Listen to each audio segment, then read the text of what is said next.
최참판의 횡포로 돌아가신 달구에 어머니, 종려 하나 죽은 것 가지고 웬 난리냐. 에이스, 그냥 뒷산에 가서 묻어버려라. 최참판, 내 이놈 용서하지 않겠다. 복수를 다지한 달구가 산에서 내려오는데 저 집을 쑥대밭으로 만들어라.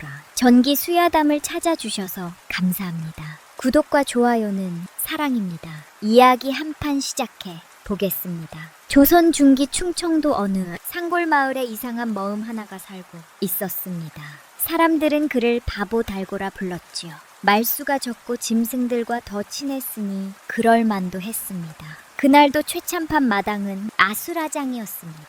황소 한 마리가 미친 듯이 날뛰며 마당을 휘젓고 다녔는데 눈이 뒤집혀 붉게 충혈된 모습이 영락 없는 산짐승이었습니다. 장정셋이 굵은 새끼줄을 잡아당기며 악을 썼습니다만 황소의 힘을 당해낼 재간이 없었지요. 뿔로 헛간 기둥을 들이받자 나무가 적적 갈라지는 소리가 울려 퍼졌고 물통을 발로 차 엎질러 버리니 마당이 온통 진흙탕이 되었습니다. 이놈들아 제대로 잡지 못해 저것이 황소냐 호랑이냐. 최참판이 부채를 휘두르며 소리쳤습니다. 하인들은 땀을 뻘뻘 흘리며 새끼줄을 더 세게 당겼습니다만 황소는 오히려 더 미쳐 날뛰며 앞발로 땅을 파헤쳤습니다. 나으리 안 되겠습니다. 오늘은 저 미친 짐승 죽여야 하겠습니다. 하인 하나가 시겁한 얼굴로 아뢰었습니다. 회참판이 고개를 끄덕이려는 순간 마당 구석에서 누군가 천천히 걸어 나왔습니다. 콧물을 훌쩍이며 멍한 눈빛을 한 젊은이였지요. 달구가 아니냐. 물러서지 못해 뿔에 받치면 죽는다. 하인 하나가 황급히 손을 내으며 소리쳤습니다. 하지만 달구는 아랑곳하지 않은 채 황소 앞으로 걸어갔습니다. 최참판이 기겁을 하며 고함을 질렀지요. 이 바보 같은 노아. 당장 물러서지 못해. 달구는 듣지 못한 듯 황소의 콧잔등에 손을 천천히 올렸습니다. 사람들이 숨을 죽이고 지켜보는 가운데 달구가 낮은 목소리로 말을 건넸습니다. 와, 누렁. 몰랐지. 그치, 밥도 제대로 안 주고 일만 시켜서 서러웠지. 내가 알지, 다 알아. 달구가 소의 목덜미를 천천히 쓰다듬자 기적 같은 일이 벌어졌습니다. 방금 전까지 미친 듯 날뛰던 황소가 거짓말처럼 온순해지더니 커다란 머리를 달구의 어깨에 비비며 음매하고 낮게 울었습니다. 마치 억울함을 호소하는 것만 같았지요. 달구는 황소의 귀를 가만히 잡아당기며 속삭였습니다. 그래, 잘못 아니지. 사람들이 내 마음을 몰라서 그런 거요. 황소가 눈물을 글썽이며 달구의 손등을 하샀습니다. 하인들이 입을 떡 벌리고 그 광경을 지켜보았지요. 최참판이 눈을 휘둥그레 뜬 뒤 인상을 찌푸리며 말했습니다. 재수없는 놈 같으니 짐승. 냄새나 풀 풍기며 돌아다니 짐승들이 좋아하는 게 당연하지. 썩 물러서거라. 보기만 해도 재수없다. 하인들이 달구를 밀쳐냈습니다. 달구는 비틀거리며 뒤로 물러났습니다만 황소를 향해 한 번 더 눈을 맞췄습니다. 황소 역시 슬픈 눈빛으로 달구를 바라보며 낮게 울었지요. 마을 사람들은 달구를 바보라 불렀습니다. 말수가 적은 데다 사람보다 짐승들과 더 친했으니까요. 개들은 달구만 보면 꼬리를 치며 달려왔고 까치들은 달구가 산길을 걸을 때면 나뭇가지에 앉아 제잘거렸습니다. 심지어 뱀조차 달구 앞에서 몸을 웅크리고 길을 비켜주었지요. 하지만 사람들은 그런 달구를 피하며 뒤에서 수근거렸습니다. 저놈 근처엔 가지 말라고 짐승 귀신이 붙은 놈이라고 말입니다. 어떤 이는 달구가 산신령의 저주를 받았다고도 했고 어떤 이는 달구 어미가 임신했을 때 산짐승과 눈이 마주쳐서 그렇다고도 했습니다.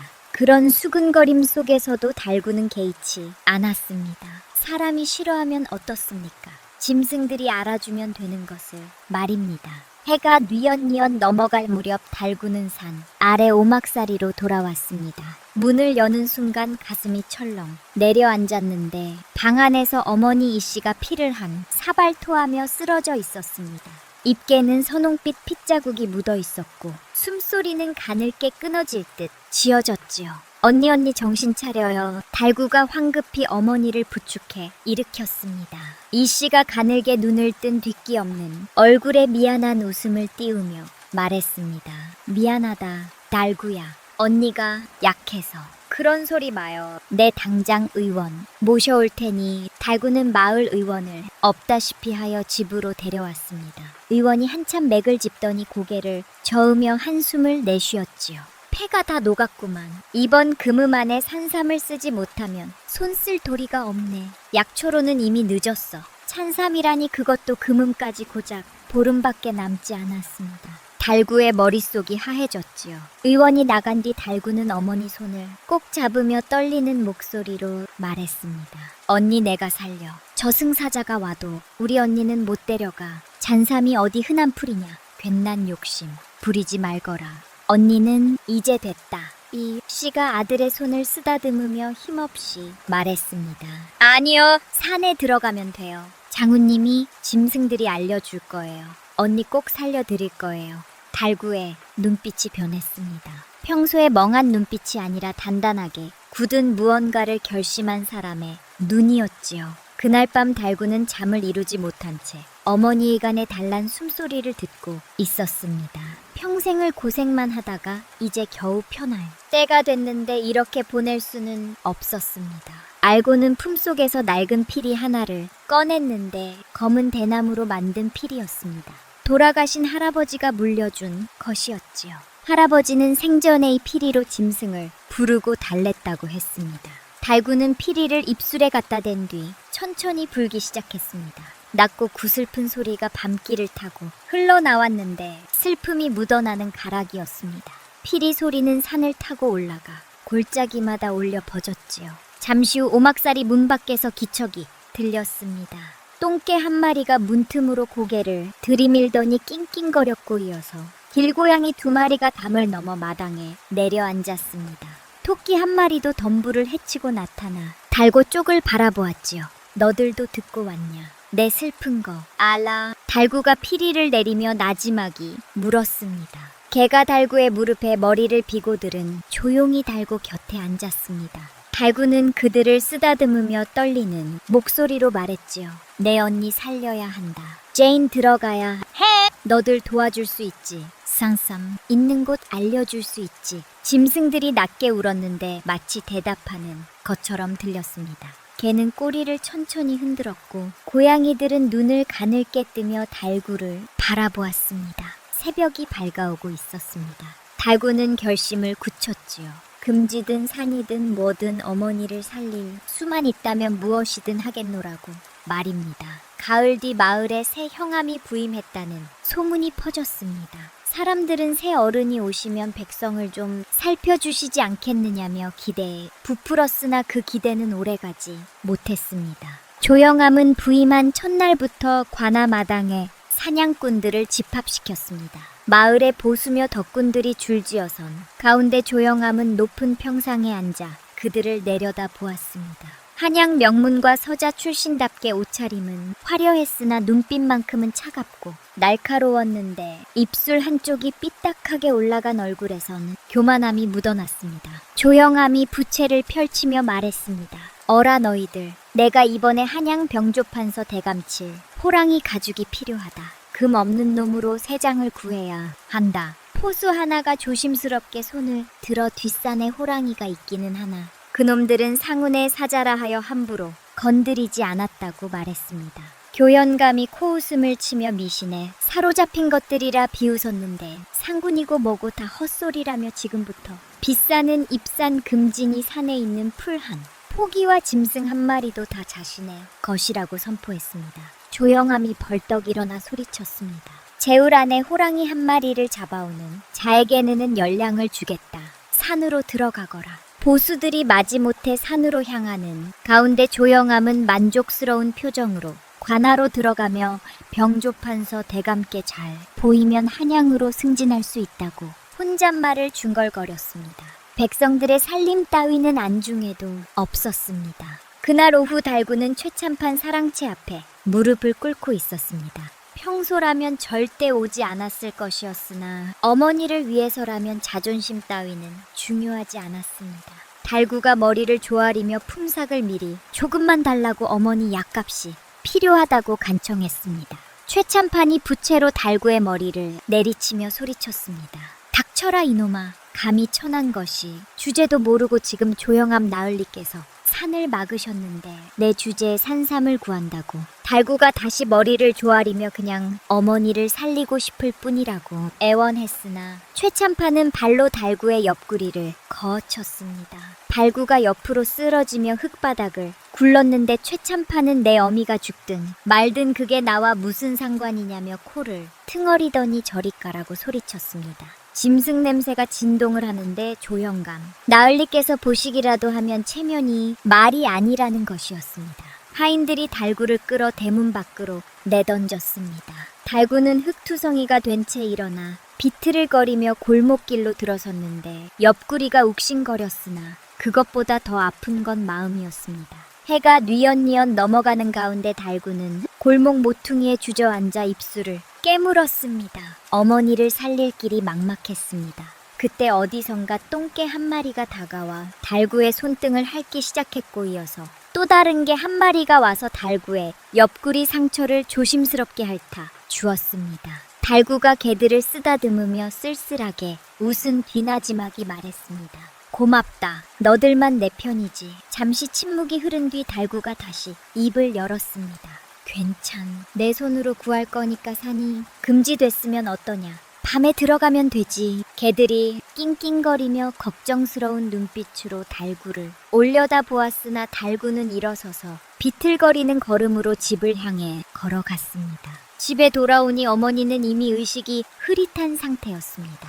달구가 죽을 떠서 입에 넣어드리려 했으나 이씨는 기침을 하며 겨우 한 숟가락을 삼킨 뒤 토해내고 말았는데 달구의 가슴이 찢어지는 것만 같았습니다. 이 씨가 가늘게 숨을 쉬며 사니 막혔다는데 어찌냐고 물었고 달구는 떨리는 목소리로 괜찮다고 자신이 방법을 찾겠다고 대답했습니다. 이 씨가 눈을 감자 숨소리가 점점 가늘어졌습니다. 달구는 어머니를 이불로 덮어드린 뒤 밖으로 나와 마당에 섰는데 어둠 속에 우뚝 솟은 빛산의 윤곽이 보였습니다. 달구는 품속에 피리를 만지작거리며 상우님께 제발 도와달라고 중얼거렸습니다. 이튿날 새벽 갈구는 산으로 들어갈 채비를 하여 낡은 삼배 보자기에 밧줄과 호미를 챙겨 넣었습니다. 피리는 품속 깊이 넣은 뒤 자고 있는 어머니께 작은 목소리로 다녀오겠다고 말하고 문을 나섰습니다. 잔잘하게 이르렀을 때 관아 군졸이 횃불을 들고 순찰을 돌고 있었는데 달구는 숲 그늘에 몸을 숨긴 채 그들이 지나가기를 기다렸습니다.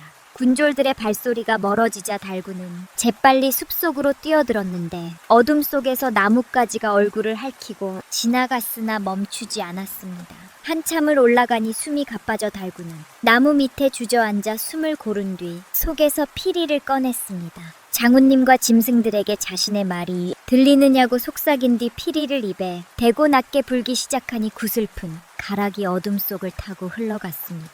잠시 후 덤불 사이에서 바스락거리는 소리가 들렸는데 토끼 한 마리가 고개를 내밀더니 달구 쪽으로 다가왔고 이어서 노루한 마리도 나타났습니다. 달구가 피리를 내리며 산삼 있는 곳에 아느냐고 어머니를 살릴 산삼이 어디 있는지 좀 알려달라고 부탁했습니다.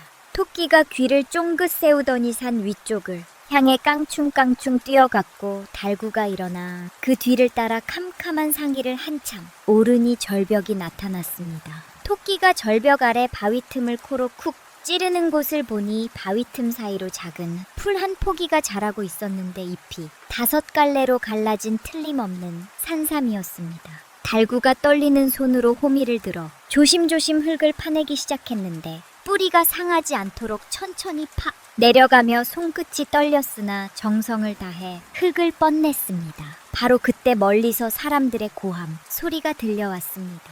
달구가 깜짝 놀라 고개를 돌리니 산 아래쪽에서 횃불 여럿이 이쪽으로 올라오고 있었는데 조영암의 군졸들이었습니다. 누군가 달구가 산에 들어가는 걸 보고 고자질한 모양이었습니다. 달구가 서둘러 산삼을 캐내려 했으나 뿌리가 깊어 쉽게 뽑히지 않았고 횃불이 점점 가까워졌습니다. 토끼가 달구의 바지를 물어뜯으며 도망가라는 듯 잡아당겼으나 달구는 고개를 저으며 이거 없으면 어머니가 죽는다고 조금만 더 있으면 된다고 중얼거렸습니다. 손톱이 깨지고 손가락에서 피가 났으나 달구는 필사적으로 흙을 파냈는데 드디어 산삼산 뿌리가 모습을 드러내려는 순간 횃불 불빛이 달구의 등을 비췄습니다. 군졸들이 구함을 치며 달려왔고 달구가 마지막 힘을 다해 산삼을 잡아당기니 마침내 뿌리가 흙서 빠져나왔습니다. 달구가 산삼을 품에 애우려는 순간 군졸 하나가 달구의 뒷덜미를 낚아채어 바닥에 내동댕이 쳤습니다. 달구가 산삼을 입에 넣어 삼키려 했으나 다른 군졸이 달구의 턱을 잡아 비틀었고 달괭이가 부러지며 입안에서 피가 터져 나왔습니다. 군졸이 달구의 입을 억지로 벌려 산삼을 빼앗은 뒤 달구가 필사적으로 손을 뻗었으나 다른 군졸이 발로 달구의 배를 짓밟았습니다. 날구가 신음하며 쓰러졌는데 군졸들은 산삼을 들고 좋아하며 조영함 나을 있게 갖다 드리면 상을 받을 거라며 산을 내려갔습니다. 달구는 눈 구덩이에 처박힌 채 꿈틀거렸으나 온몸이 으스러진 듯 일어날 수가 없었고 토끼와 노루가 달구 곁으로 다가와 낑낑거렸습니다.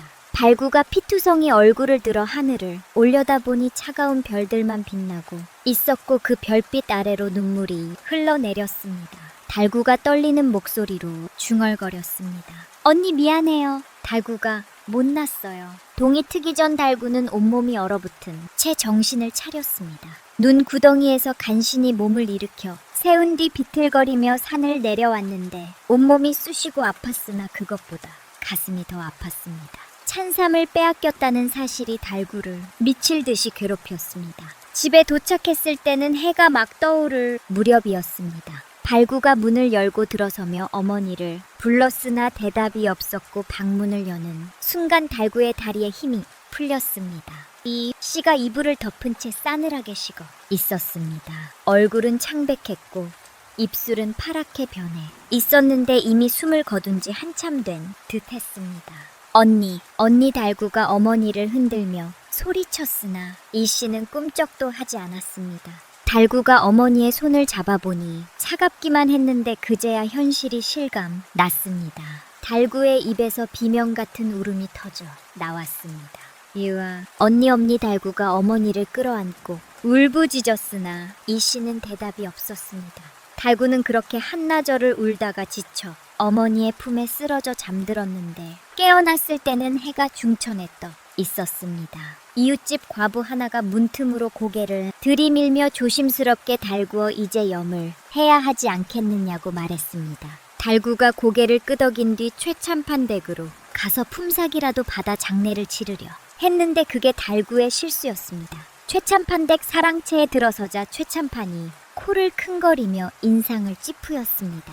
달구가 무릎을 꿇고 어머니가 돌아가셨다고 품삯을 미리 받아 장례를 치르고 싶다고 말했으나 최참판은 부채로 상을 닥치며 소리쳤습니다.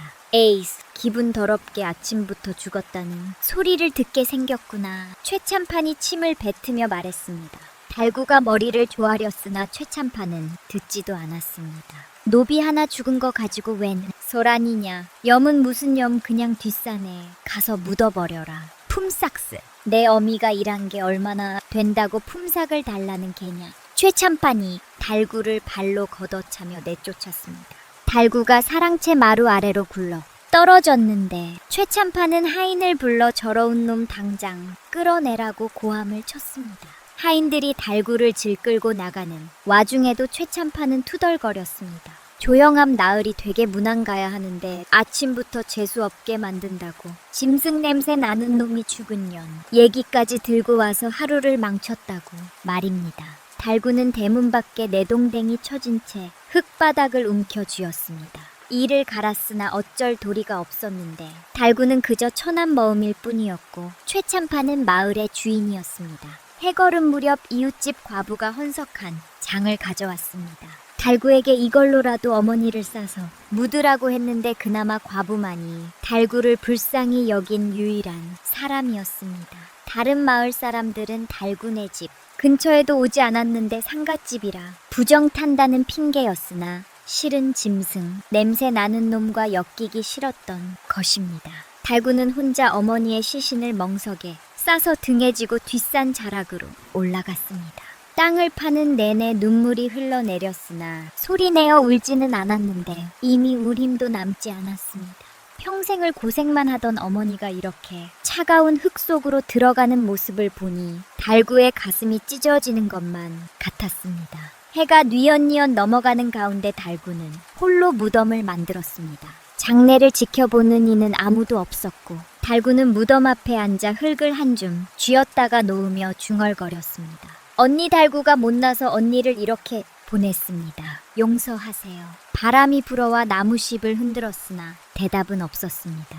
달구는 그렇게 해가 질 때까지 무덤 앞에 앉아 있었는데 어느새 어둠이 내리고 있었습니다.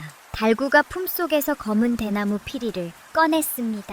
할아버지가 물려준 흑죽적이었는데 이제 이 피리와 무덤만이 달구에게 남은 전부였습니다. 달구는 피리를 입술에 갖다 댄 뒤 천천히 불기 시작했습니다. 피리 소리는 처음엔 낮고 슬펐으나 점점 변해갔습니다. 슬픔이 분노로, 분노가 다시 차가운 결의로 바뀌어가는 소리였는데 그 소리가 숲속 깊이 퍼져 나갔습니다. 잠시 후 덤불 사이에서 바스락거리는 소리가 들렸습니다. 늑대 한 마리가 조심스럽게 고개를 내밀더니 달구 쪽으로 걸어왔고 이어서 여우 한 마리, 노루 듀 마리, 토끼, 선이 나타났습니다. 심지어 올빼미까지 나뭇가지에 내려앉아 달구를 내려다보았는데 그들은 모두 달구의 슬픔을 느낀 듯 조용히 무덤 주위에 둘러앉았습니다. 달구가 피리를 내리며 늑대를 바라보았습니다. 늑대는 노란 눈동자로 달구를 물끄러미 쳐다보고 있었는데 그 눈빛에는 야생의 날카로움이 아니라 묘한 슬픔이 서려 있었습니다. 달구가 씁쓸하게 웃으며 말했습니다. 너들도 슬프냐? 나도 슬프다. 근데 눈물은 다 흘렀다. 늑대가 낮게 끙끙거렸고 여우도 꼬리를 말며 낑낑거렸습니다. 달구의 목소리는 떨리지 않았는데 오히려 차갑고 단단했습니다. 마치 얼음처럼 굳어버린 것 같았습니다. 달구가 무덤에 흙을 쓰다듬으며 중얼거렸습니다. 언니 달구가 약속합니다. 언니한테, 우리한테 이런 짓한 놈들 반드시 갚아 줄 겁니다. 짐승들이 일제히 낮은 울음소리를 냈는데 마치 달구의 말에 동의하는 것처럼 들렸습니다. 늑대가 달구 옆으로 다가와 털썩 앉았고 달구는 그 거친 털을 쓰다듬으며 물었습니다. 너들 나 도와줄 거제? 늑대가 달구의 손등을 한번 하샀고 여우는 꼬리를 흔들었습니다. 달구는 그들의 반응을 보며 천천히 고개를 끄덕였습니다. 그날 밤부터 달구는 달라졌습니다. 무덤 옆 작은 운을 지어 그곳에서 지내며 낮에는 짐승들의 길을 따라 산을 헤매었고 밤이 되면 피리를 불러 그들을 불렀습니다. 처음엔 토끼와 노루 같은 작은 짐승들만 왔으나 며칠이 지나자 멧돼지며 사리까지 나타나기 시작했습니다.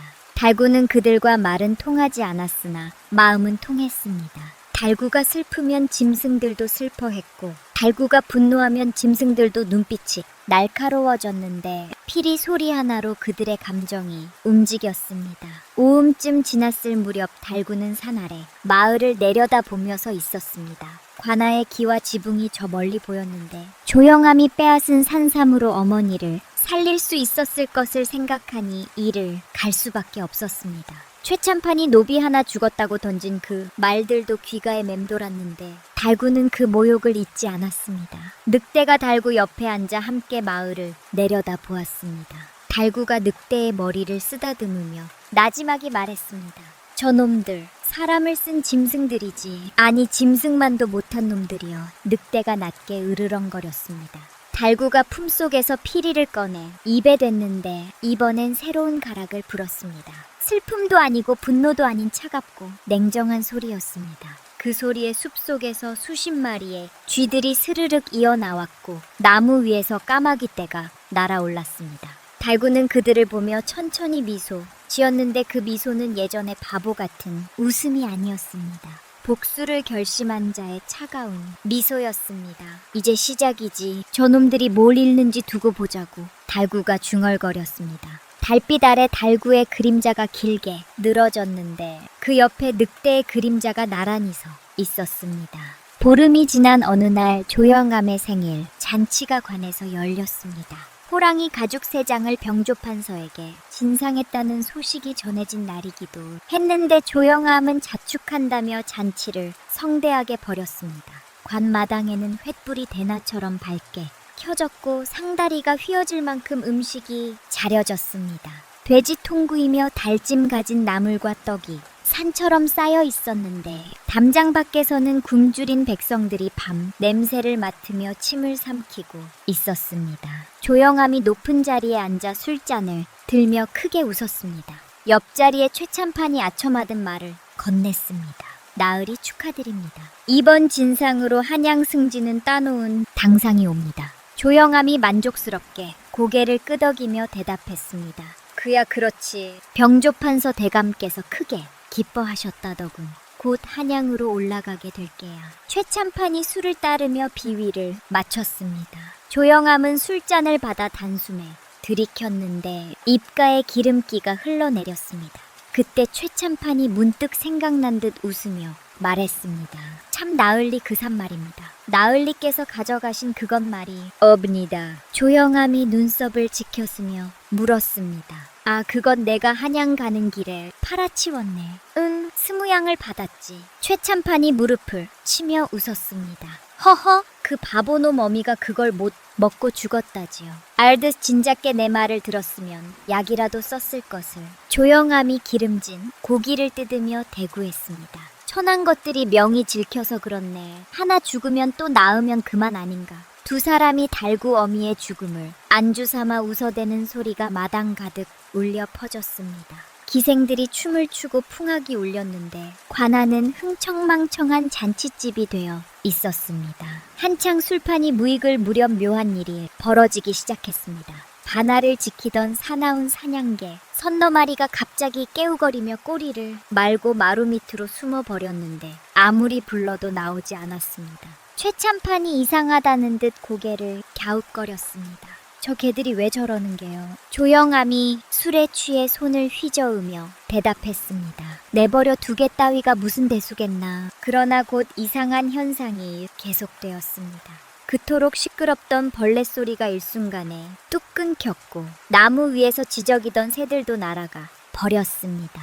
완벽한 정적이 관아를 감쌌는데 오직 사람들의 웃음소리와 풍악, 소리만 울려 퍼졌습니다. 기생 하나가 불안한 얼굴로 춤을 멈추며 말했습니다. 마을이 바닥이 울리는 것 같사옵니다. 조영암이 눈살을 찌푸리며 소리쳤습니다. 무슨 헛소리냐. 계속 춤이 낮춰. 하지만 기생의 말이 거짓이 아니었습니다. 마루 바닥이 미세하게 떨리기 시작했고 상위의 술잔에 담긴 술이 작은 파동을 일으켰습니다. 어디선가 귀로 듣는 게 아니라 뼈를 울리는 듯한 낮은 진동이 느껴졌는데 그것은 피리 소리였습니다. 최참판이 귀를 막으며 중얼거렸습니다. 무슨 소리가 그 순간 관아 구석에 어두운 곳에서 시커먼 물 같은 것이 흘러나오기 시작했습니다. 자세히 보니 수만 마리의 쥐대였는데 마치 검은 파도처럼 밀려 들어왔습니다. 깨쥐다. 쥐 기생들이 비명을 지르며 뒤로 물러났습니다. 주대는 사람을 공격하지 않았으나 조영암이 아끼는 물건들을 향해 달려들었는데 비싼 비단 병풍을 갈까 구멍을 내고 뇌물로 받은 서책을 찢어겼습니다. 조영암이 벌떡 일어나 소리쳤습니다. 내 비단, 내 돈. 하지만 쥐떼는 멈추지 않았습니다. 곳간으로 몰려들어 쌀까마니를 터뜨려 마당에 흩뿌렸고 장롱을 기어올라 고급 옷감을 발톱으로 찢었습니다. 조영암이 가장 아끼던 물건들이 순식간에 쥐똥범벅이 되어갔는데 그 모습은 가히아비 교환이었습니다. 쥐띠가 식탁 위로 올라와 잔치상을 덮쳤습니다. 탐스러운 돼지 동구이 위를 쥐들이 새까맣게 뒤덮어 밥 먹기 시작했는데 기름진 고기가 순식간에 쥐들의 밥이 되었습니다.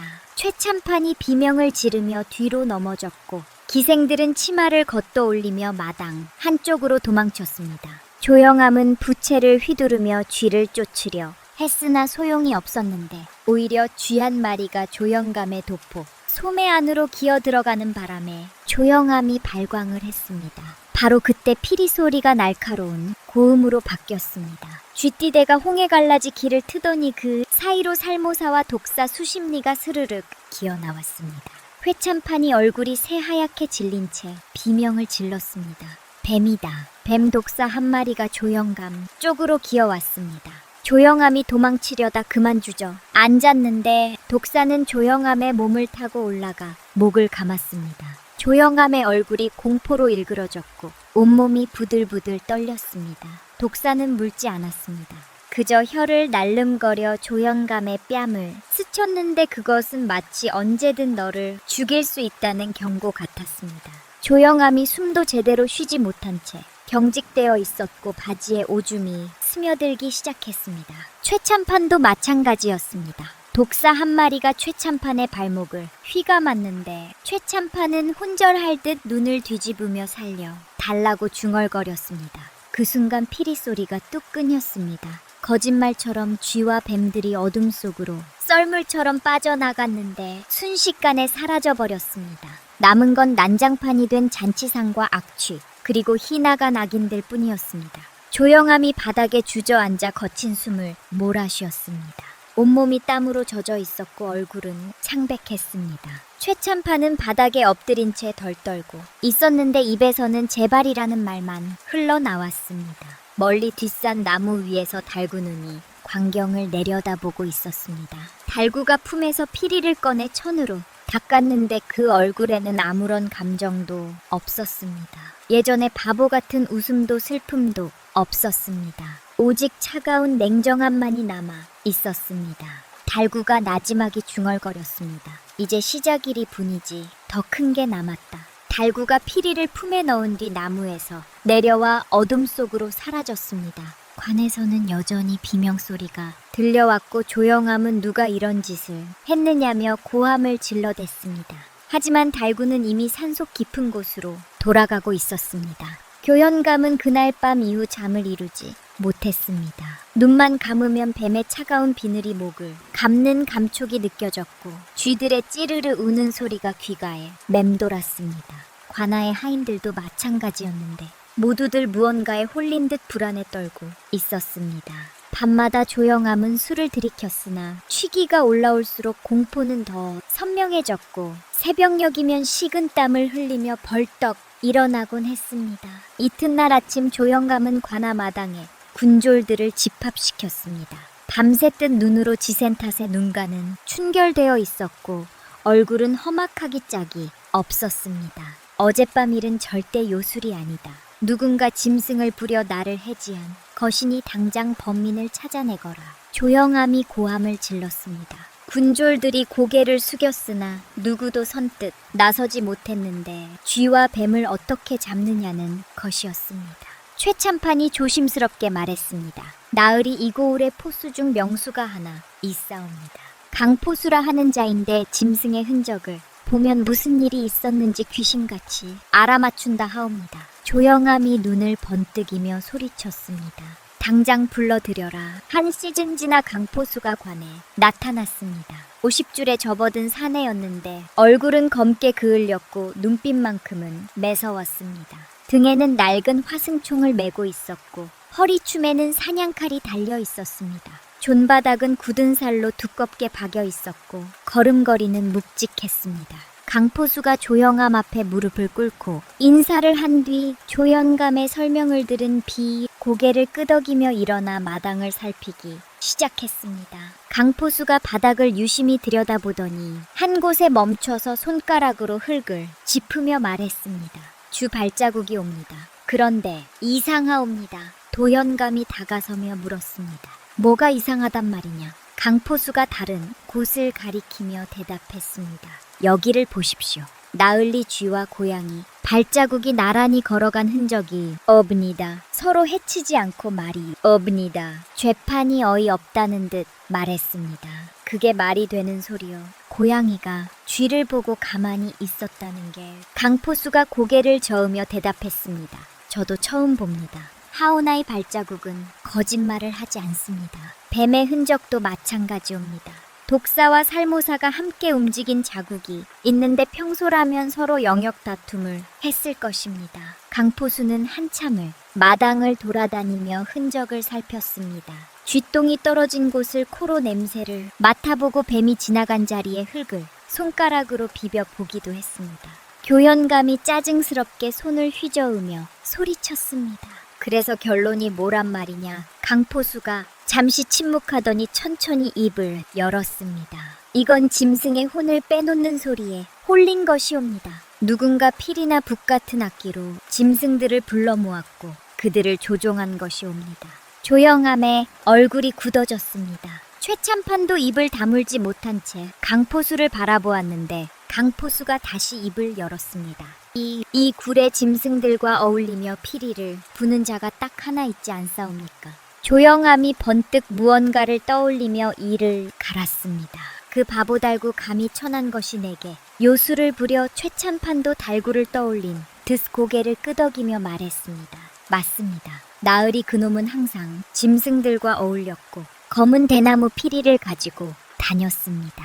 교현감이 벌떡 일어나 군졸들에게 명령했습니다. 당장 그놈의 집을 덮쳐라. 살아서든 죽어서든 끌고 오너라. 군졸 16명이 우르르 달군에 오막살이로 달려갔습니다. 하지만 집은 텅 비어 있었고 달구의 흔적은 어디에도 없었습니다. 다만 방 한쪽에 피리를 만들다 만대나무 조각들이 흩어져 있었는데 그것이 달구가 이곳에 있었다는 유일한 증거였습니다. 군졸들이 빈손으로 돌아오자 조형암이 상을 발로 차며 소리쳤습니다. 이 무능한 것들 당장 산을 뒤져서라도 찾아내거라. 군졸들이 황급히 산으로 올라갔으나 달구를 찾는 것은 쉽지 않았습니다. 자는 널봤고 달구는 짐승들의 길을 따라다니는 법을 알았기 때문입니다. 제울제 되던 날 군졸 하나가 산중턱에서 이상한 광경을 목격했습니다. 늑대한 마리가 사람을 공격하지 않고 오히려 앞장서서 길을 안내하듯 걸어가고 있었는데 그 뒤를 누군가 따라가고 있었습니다. 군졸이 다가가려 하자 늑대가 으르렁거리며 이빨을 드러냈고 사람 그림자는 순식간에 숲속으로 사라졌습니다. 군졸이 관화로 돌아와 이 사실을 보고하자 강포수가 고개를 끄덕이며 말했습니다. 틀림없이 그놈이 옵니다. 달구라는 자말입니다. 늑대가 사람을 안내한다는 것은 보통 일이 아니옵니다. 조영암이 책상을 주먹으로 내리치며 소리쳤습니다. 그놈을 잡아야 한다. 저놈이 살아 있는 한 내 목숨도 편치 못할 것이다. 강포수가 조심스럽게 말했습니다. 나으리 제게 사흘만 주십시오. 제가 그놈을 잡아오겠습니다. 조영암이 눈을 부르며 대답했습니다. 사흘리고 나흘리고 주마 당장 그놈의 목을 베어오라. 살아서 데려오면은 죽여서 데려와둔 30을 주겠다. 강포수가 고개를 숙인 뒤 일어나 산으로 향했습니다. 강포수는 조선 팔도를 돌며 온갖 짐승을 잡아본 노련한 사냥꾼이었는데 호랑이도 잡아봤고 곰도 잡아본 경험이 있었습니다. 달구 같은 산 도둑쯤은 사흘이면 충분하다고 생각했습니다. 강포수는 산으로 들어가 큰 적을 찾기 시작했습니다. 발자국 하나 부러진 나뭇가지 하나도 놓치지 않았는데 강포수의 눈은 독소리처럼 날카로웠습니다. 이틀째 되는 날 강포수는 달구가 머물렀던 흔적을 발견했습니다. 바위 밑에 만들어진 작은 움막이었는데 안에는 마른 풀로 만든 자리가 깔려 있었고 피리 조각 몇 개가 흩어져 있었습니다. 강포수가 운변을 살피니 온갖 짐승의 발자국이 어지럽게 섞여 있었습니다. 늑대, 여우, 노루, 심지어 멧돼지 발자국까지 있었는데 모두 한 곳으로 모여든 흔적이었습니다. 강포수가 미간을 찌푸렸습니다. 이건 보통 일이 아니었습니다. 하지만 강포수는 몰랐습니다. 다구는 이제 단순한 산도둑이 아니라는 것을 그리고 산의 모든 짐승이 달구의 편이라는 것을 말입니다.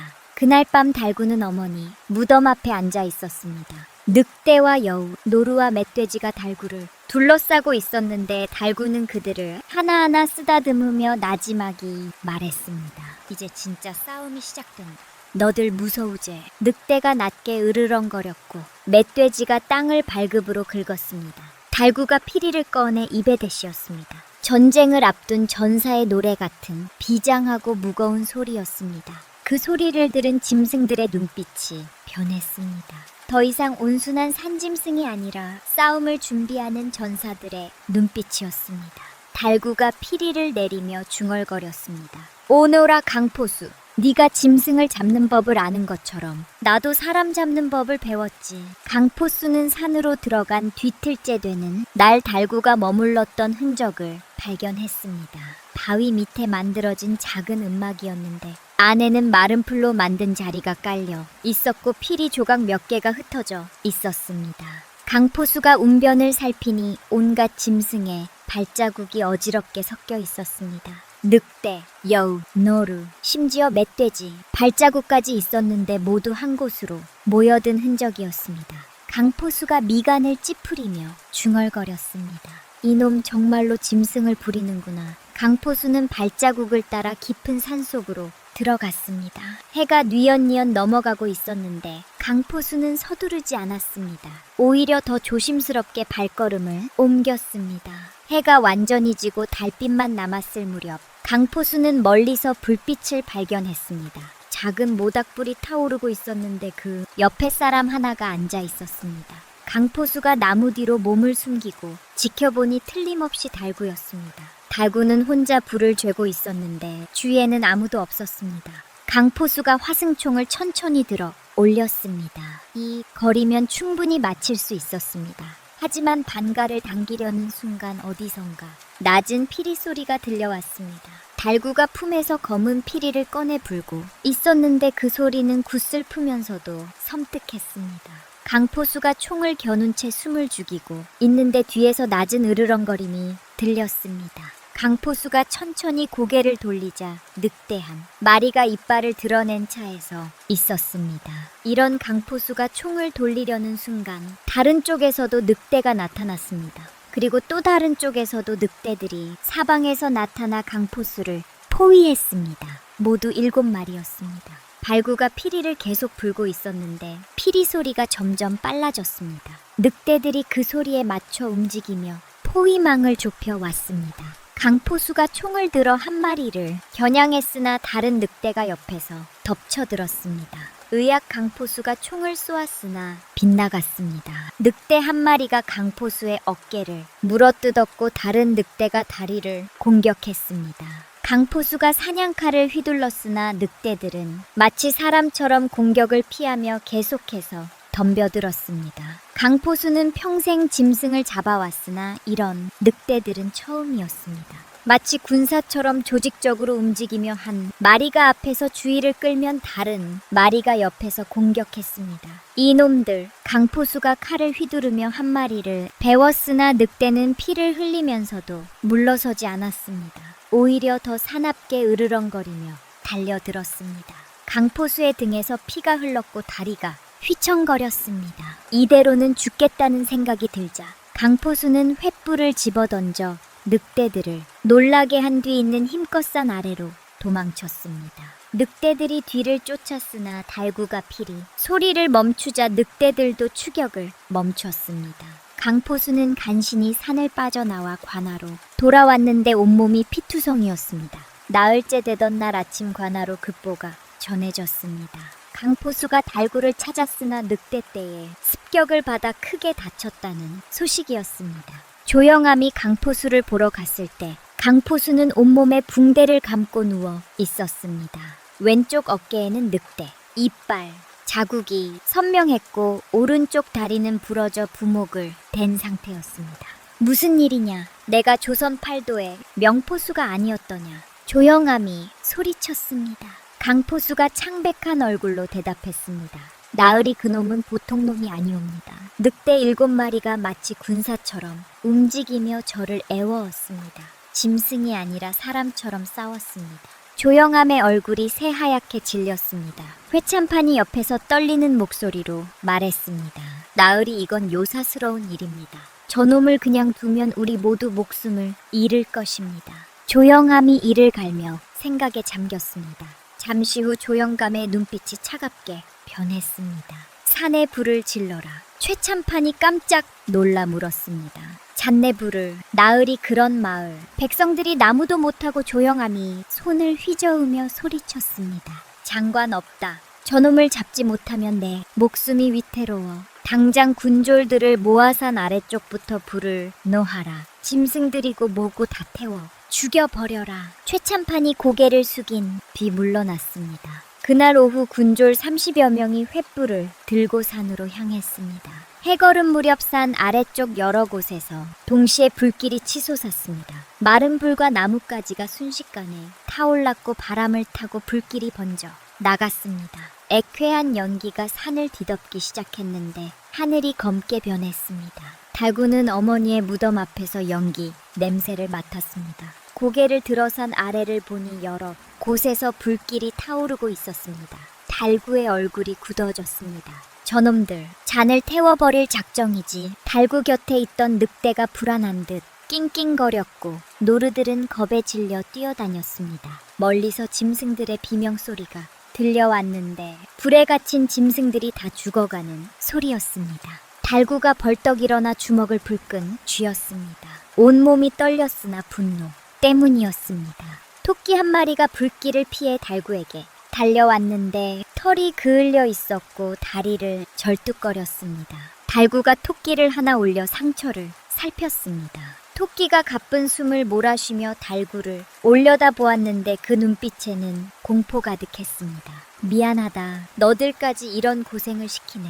달구가 토끼를 쓰다듬으며 중얼거렸습니다. 그때 멧돼지 한 마리가 달려왔는데 등에 불이 붙어 있었습니다. 달구가 급히 흙을 퍼 불을 끈 뒤 멧돼지를 어루만졌습니다. 다 태워 죽이겠다고. 그래, 누가 다 죽나 보자고. 달구가 일어서서 품속에서 피리를 꺼냈습니다. 눈빛이 차갑게 가라앉았는데 더 이상 슬픔도 망설임도 없었습니다. 오직 분노만이 남아 있었습니다.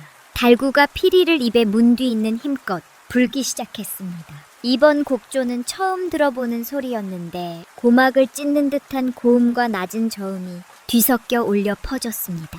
그것은 격분의 소리였고 전쟁의 나팔 소리였습니다. 잠시 후 불길 속에서 눈이 붉게 춘결된 멧돼지 떼가 튀어나왔습니다. 조심마리의 멧돼지들이 일제히 산 아래로 내달리기 시작했는데 그 기세가 무시무시했습니다. 잔 아래에서 불을 지키던 군졸들이 멧돼지 떼를 보고 비명을 질렀습니다. 하지만 늦었습니다. 멧돼지 떼가 군졸들을 향해 돌진했는데 군졸들이 창을 들었으나 소용이 없었습니다. 멧돼지들은 창을 개의치 않고 군졸들을 들이받았고 군졸들이 사방으로 튕겨 나갔습니다. 군졸 하나가 나무에 부딪혀 쓰러졌고 다른 군졸은 멧돼지에게 밟혀 비명을 질렀습니다. 횃불이 땅에 떨어져 굴러다녔고 혼란 속에서 군졸들은 도망치기에 바빴습니다.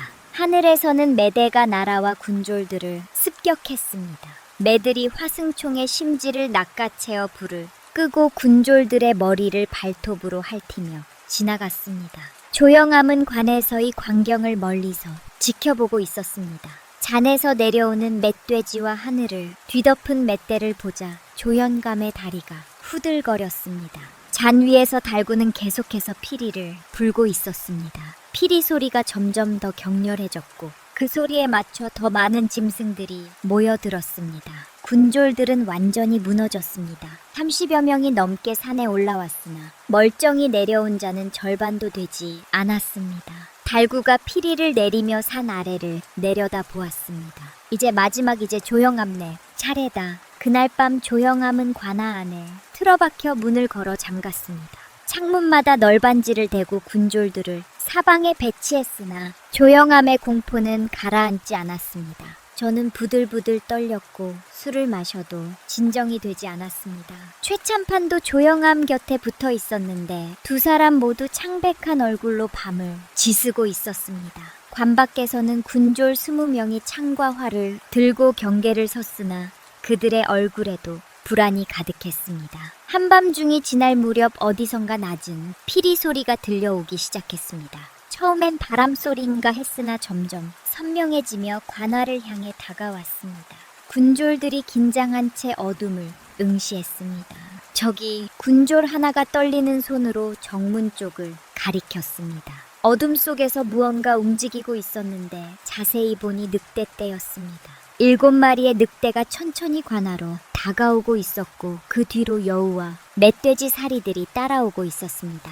군졸들이 활위를 당겼으나 손이 떨려 제대로 겨누지도 못했습니다. 군졸 대장이 고함을 질렀습니다. 쏘지 마라. 함부로 쏘면 저것들이 달려든다. 짐승들은 관아 마당을 빙둘러싸며 자리를 잡았습니다. 마치 포위망을 친 것처럼 말입니다. 늑대들은 낮게 으르렁거렸고 멧돼지들은 발급으로 땅을 긁었습니다.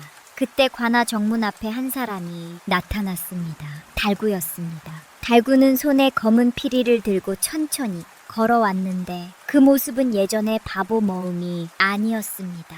눈빛은 차갑고 단단했으며 걸음걸이는 흔들림이 없었습니다. 조영암이 방 안에서 창으로 밖을 내다 보다가 달구를 보고는 비명을 질렀습니다. 저놈이다. 저 바보놈이 왔다. 최참판이 떨며 말했습니다. 나으리어서 뒷문으로 도망치십시오. 하지만 조영암이 뒷문을 열려는 순간 그곳에도 여우떼가 이빨을 드러낸 채 기다리고 있었습니다. 조영암이 다시 문을 닫으며 주저앉았습니다. 달구가 관아 마당 한가운데 섰습니다. 군졸들이 창을 들고 에워쌌으나 아무도 달구에게 다가가지 못했습니다. 주위의 짐승들이 눈을 부릅고 군졸들을 노려보고 있었기 때문입니다. 달구가 조영암이 숨어있는 방을 향해 소리쳤습니다. 조영암 나와라. 안에서 대답이 없었습니다. 달구가 다시 소리쳤습니다. 내 어미 죽인 놈, 산 빼앗아간 놈, 산을 불태운 놈, 나와서 내 얼굴을 똑바로 봐라. 잠시 침묵이 흘렀습니다. 그러다 방문이 조금 열리며 조영암이 떨리는 목소리로 말했습니다. 네. 내가 원하는 게 뭐냐? 돈이냐? 응, 100양을 주마. 아니 200냥. 달구가 피식 웃었는데 그 웃음은 차갑기만 했습니다. 넌 그 돈으로 내 언니 살릴 수 있었지. 그 돈으로 불타 죽은 짐승들 살릴 수 있나? 조영암이 문을 조금 더 열며 애원했습니다. 내가 잘못했다. 용서해다오. 내 재산 다 주마. 관직도 내놓겠다. 달구가 고개를 저으며 피리를 입에 댔습니다. 그리고 낮은 음을 길게 불기 시작했는데 그 소리는 마치 땅속 깊은 곳에서 올라오는 것 같았습니다. 낮고 무겁고 두려움을 불러일으키는 소리였습니다. 그 소리가 울려 퍼지자 산 위에서 천둥 같은 포효가 들려왔습니다. 모든 이들이 그 소리에 얼어붙었습니다. 군졸들이 공포에 질린 얼굴로 산을 올려다 보았습니다. 어둠 속에서 거대한 그림자가 천천히 내려오고 있었습니다. 그것은 호랑이였습니다. 하지만 보통 호랑이가 아니었습니다. 몸집은 소만큼 걷고 눈은 황금빛으로 빛났으며 온몸에서 위험이 뿜어져 나왔습니다. 상군산의 주인이었습니다. 호랑이가 관아 정문을 지나 마당으로 들어섰습니다. 군졸들이 비명을 지르며 사방으로 흩어졌고 누군가는 그 자리에 주저 앉아 오줌을 지렸습니다. 호랑이는 달구 옆으로 다가와 섰습니다. 달구가 호랑이의 머리를 쓰다듬자 호랑이는 낮게 으르렁거리며 달구를 올려다 보았습니다. 마치 오랜 친구를 만난 것처럼 말입니다. 조영암이 방문을 열고 나오려다가 호랑이를 보고는 그 자리에 주저 앉았습니다. 최참판은 이미 정신을 잃고 쓰러져 있었습니다. 달구가 조영암을 내려다보며 차갑게 말했습니다. 그 재산 젖은 가서 써라. 아 짐승 뱃속으로 가는구나. 조영암이 두 손을 비비며 울먹였습니다. 제발 제발 살려다오. 내가 잘못했다. 달구가 고개를 돌렸습니다. 더 이상 조영암의 얼굴을 보고 싶지 않았습니다. 달구는 피리를 다시 입에 대고 날카로운 고음을 길게 불어댔습니다. 그 소리는 마치 심판의 나팔처럼 관을 채웠습니다. 필리 소리가 끝나자 호랑이가 포효했고 늑대떼와 멧돼지들이 일제히 조영암과 최참판을 향해 달려들었습니다. 비명소리가 밤하늘을 찢었습니다. 그리고 다음날 아침 해가 떠올랐을 때 관아는 폐허가 되어 있었습니다. 조영암과 최참판은 흔적도 없이 사라졌고 관마당에는 피와 찢어진 옷까지만 남아 있었습니다. 놀라운 일은 그 다음이었습니다. 관나곡간에 가득했던 쌀과 곡식이 마을의 가난한 집 마당에 옮겨져 있었던 것입니다. 굶주리던 백성들이 아침에 일어나 보니 집 앞에 쌀가마니가 놓여 있었습니다. 사람들은 수근거렸습니다. 밤새 무슨 일이 있었는지 조영암은 어디로 갔는지 말입니다. 하지만 아무도 정확히 아는 이가 없었습니다. 다만산에서 호랑이 울음소리가 들렸다고 피리소리가 밤새 울려 퍼졌다고 말할 뿐이었습니다. 달구는 그날 이후 사라졌습니다. 마을 사람들이 뒷산 달구네 오막살이애가 보았으나 집은 텅 비어 있었습니다. 어느 날 마을 사람 하나가 산에 올라갔다가 이상한 광경을 목격했습니다. 달구 어머니의 무덤 옆에 작은 봉분이 하나 더 있었는데 그 위에 검은 대나무 피리 하나가 꽂혀 있었습니다. 달구가 피리를 묻고 떠난 것이었습니다. 그로부터 세월이 흘렀습니다. 새로운 형함이 부임했는데 이번에는 청렴한 사람이었습니다. 백성들을 돌보고 공정하게 다스였습니다.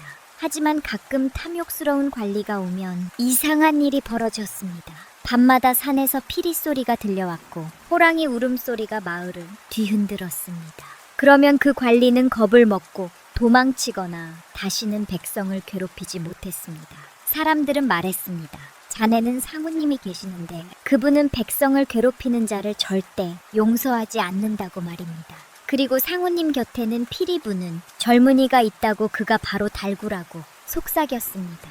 어느 할머니는 손자에게 이렇게 말했습니다. 착하게 살아야 한다. 김없는 일을 괴롭히면 산에서 피리 소리가 들려온단다. 그럼 호랑이가 내려와 벌을 준단다. 존자가 물었습니다. 할머니, 그게 정말이에요. 할머니가 고개를 끄덕이며 대답했습니다. 그럼 우리 마을엔 상우님이 계시거든. 바른 사람은 지켜주고 나쁜 사람은 벌을 주신단다. 그렇게 달구의 이야기는 전설이 되었습니다. 사람들은 그 이야기를 아이들에게 들려 주었고 아이들은 자라서 또 자신의 아이들에게 들려주었습니다. 달구가 어디로 갔는지는 아무도 몰랐습니다. 어떤 이는 달구가 산속 깊은 곳에서 짐승들과 함께 살고 있다고 했고 어떤 이는 달구가 이미 세상을 떠났으나 그 영혼이 산을 지키고 있다고 했습니다. 하지만 확실한 것은 하나 있었습니다. 그 산에는 정의가 살아있다는 것, 그리고 권력과 탐욕으로 백성을 짓밟는 자에게는 반드시 심판이 내려진다는 것이었습니다.